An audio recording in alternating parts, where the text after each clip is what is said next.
Hai Smart Traders and Investor, kembali lagi bersama saya Kadek Mertayasa di channel Iuk Nabung Saham.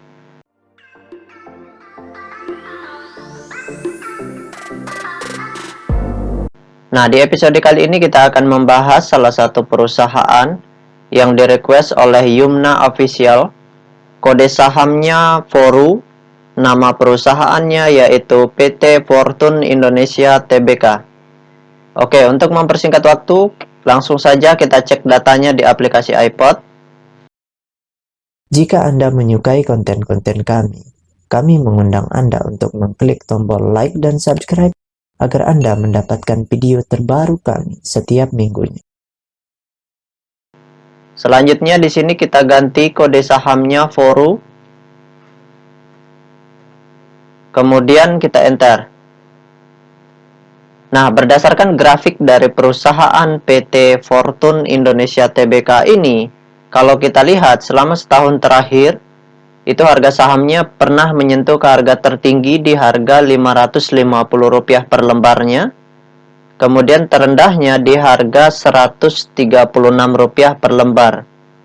Nah, sekarang kita ingin lihat apa yang dilakukan oleh investor besarnya selama 2 bulan lebih terakhir ini. Dari tanggal 1 April 2022 sampai dengan perdagangan terakhir hari ini di tanggal 25 Maret 2022. Di periode penurunan dalam ini apa yang dilakukan investor besarnya. Kemudian kita ingin lihat juga ketika terjadi kenaikan selama beberapa hari terakhir ini apakah yang dilakukan oleh investor besarnya seperti itu. Oke, langsung saja kita cek datanya di broker summary-nya ya. Kita klik kolom Broksum. Selanjutnya di sini kita ganti kode sahamnya FORU. Kemudian tanggalnya kita ganti dari tanggal 01/04 atau April 2022 sampai dengan tanggal 25 Mei 2022. Oke, kita show. Nah, berdasarkan data transaksi atau data broker summary dari perusahaan PT Fortune Indonesia Tbk ini, kalau kita hitung total lot yang dibeli dengan total lot yang dijual secara keseluruhan dengan menggunakan tools tambahan yaitu Detektor, maka dapat ditarik kesimpulan bahwasannya selama sebulan lebih terakhir ini dari tanggal 1 April 2022 sampai dengan tanggal 25 Mei 2022, di periode ini, investor besarnya melakukan aksi small distribusi. Jadi ketika harganya turun ini, mereka tidak melakukan distribusi, tetapi mereka melakukan aksi markdown. Setelah itu, mereka beli lagi, kemudian distribusi lagi. Jadi kalau kita lihat selama time frame hampir 2 bulan terakhir ini, investor besarnya melakukan distribusi dalam jumlah yang kecil atau small distribusi. Nah, sekarang kita ingin lihat di tanggal 17 Mei sampai dengan 25 Mei ini. Di periode ini investor besarnya ngapain seperti itu kalau kita hitung ketika terjadi kenaikan ini. Oke, sekarang kita ganti. Di sini kita ubah tanggalnya 17 Mei, berarti 05 ya. Sampai dengan tanggal 25 Mei. Oke, kita show. Nah, kalau kita hitung juga total lot yang dibeli dengan total lot yang dijual secara keseluruhan dengan menggunakan tools tambahan yaitu Detektor, maka dapat ditarik kesimpulan bahwasannya selama beberapa hari perdagangan ini investor besarnya melakukan small distribusi juga. Jadi mereka menjual dalam jumlah yang tidak terlalu besar atau small distribusi.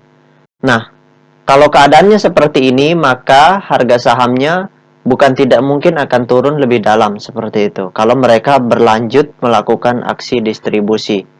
Di sini pun mereka hanya sekedar markup.